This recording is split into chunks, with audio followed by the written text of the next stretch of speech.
everyone, it's Shane Conto, your Wasteland reviewer, and welcome to the Streaming Wasteland here on the SPDM Crew Podcasting Network.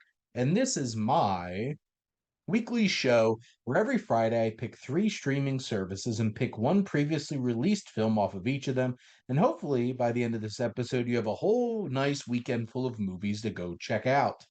And this week, I'm highlighting Netflix, Disney Plus, and Mubi.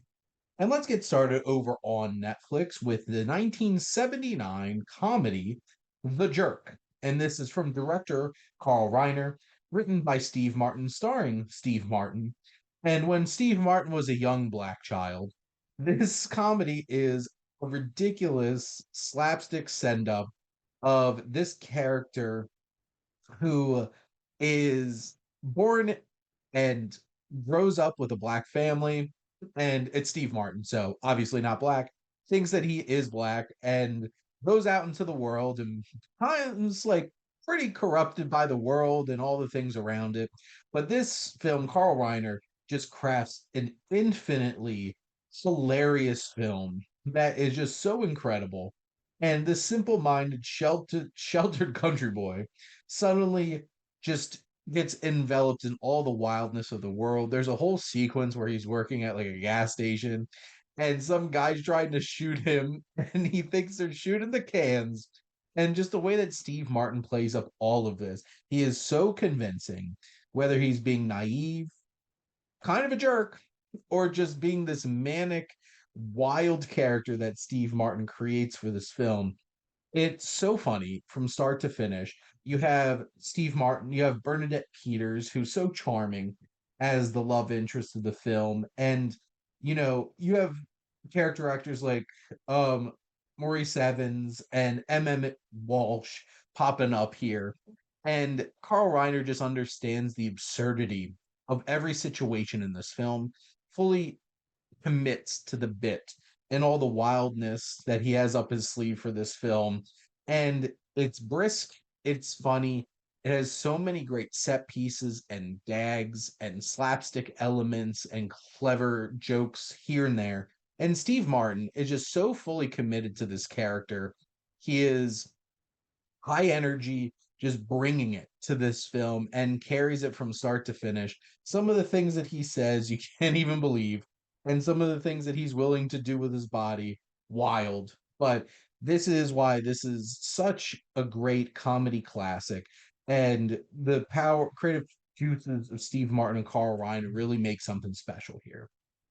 Heading over to Disney Plus, this is a relatively new film, but Pixar's been around for the past, 30 years and have made so many incredible films, including 2004's The Incredibles. And this is such an amazing reimagining of like the Fantastic Four, this group, this family with each of their own powers, and then finally coming together and working together. It deals with like superheroes having to register and some of these themes that you got from like The Watchmen. And it just incorporates them in such an effective way. The animation is great for 2004. Brad Bird just captures such a joyful kind of feel. It's retrofuturism. It has this old, like spy, jazzy kind of feel. Thank you to Michael Giacchino's score, which is expertly fuses into this film. You have the likes of Craig T. Nelson as Bob, Mr. Incredible, who just brings so much life to this character. Holly Hunter is great as Helen, Elastigirl. Samuel Jackson as Lucius, aka Frozone. That whole bit with his wife is like, I'm the greatest good you're ever gonna get. Is so hilarious. Jason Lee as Buddy, aka Syndrome, the antagonist of the film. He just eats it up. Jason Lee is so fantastic. He just works so well. There's amazing action in this film.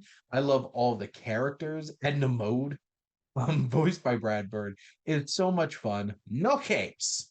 And just from top to bottom, this whole film is so heartwarming and connects and really has great themes about family.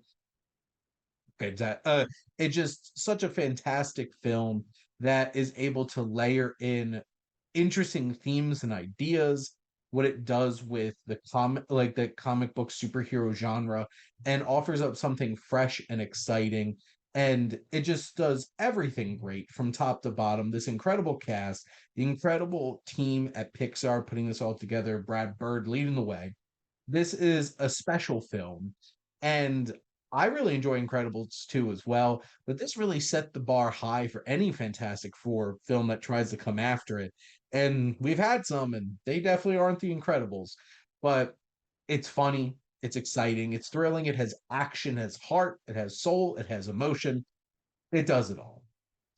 Lastly, over on Mubi, I have 2011's dark comedy true crime docudrama, Bernie. And this is from director Richard Linklater and feels like such an interesting diversion for him, but it is still very Texas in small town Texas. An affable mortician strikes up a friendship with a wealthy widow. Though when she starts to become controlling, he goes to great lengths to separate himself from her. And this film plays with so many filmmaking conventions and delivers something so unique and interesting. It is like it's shot like a documentary.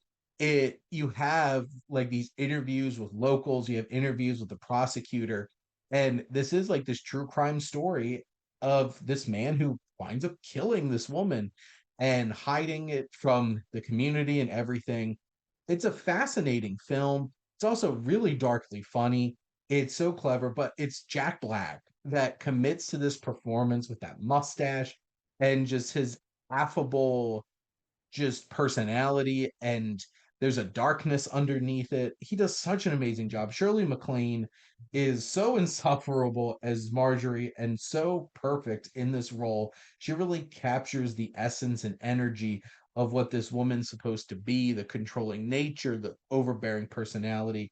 And then Matthew McConaughey as Danny Buck, the prosecutor with a big cowboy hat, and him talking about like we need to get this down, and he just fits so perfectly into this. Richard Linklater does something really creative and different with this film. It feels so different than any of his other films and feels so different from so many films.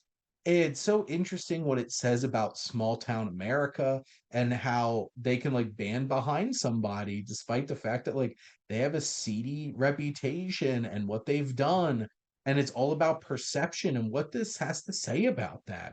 And like we get behind Bernie, we feel for Bernie, we empathize. But like, does Bernie go too far? And that's a fascinating exploration that this film does. And it's so enjoyable from start to finish and so unique and different. This is an incredible gem that I'm so glad is streaming over on Mubi. But that's a wrap here on another episode of the Streaming Wasteland. But let's do a little bit of recap. We have over on Netflix 1979's The Jerk. Over on Disney Plus, Pixar's 2004 effort, The Incredibles.